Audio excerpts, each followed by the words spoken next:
Como cada 28 de octubre y desde hace 4 años, José Guadalupe acude a la iglesia de San Hipólito en el centro de la ciudad para agradecer por el milagro concedido. Es una manda que le pedía a San Juditas Tadeo de dejar el alcoholismo, que me ayudara con el alcoholismo, con problemas familiares que tengo, y más que nada porque muchas veces nosotros tenemos un dañado el corazón.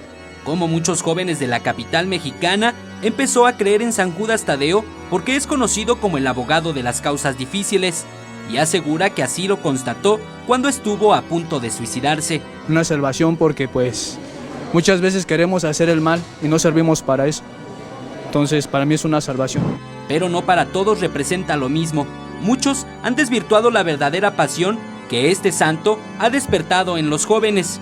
Hay que ubicar también que ha habido algunas desviaciones, ¿no? Porque se identifica a veces, se desprestigia la devoción a San Judas Tadeo, identificando como si fuera patrono de delincuentes, de maldad, de drogadicción, cuando es todo lo contrario, ¿verdad? Él atrae a muchos jóvenes también para liberarlos de las ataduras de la drogadicción, la delincuencia. Don Rodolfo y su familia coinciden en que San Judas Tadeo es el santo que libera de todo mal, por lo que asegura que ya es costumbre visitarlo.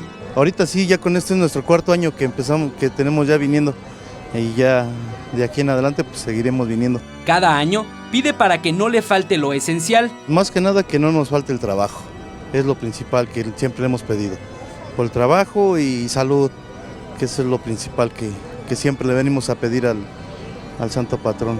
Así, entre misas, cantos y alabanzas, este 28 de octubre, miles de feligreses acudieron a venerar al santo de las causas difíciles, dando muestra de que, como dice un pasaje bíblico, la fe mueve montañas.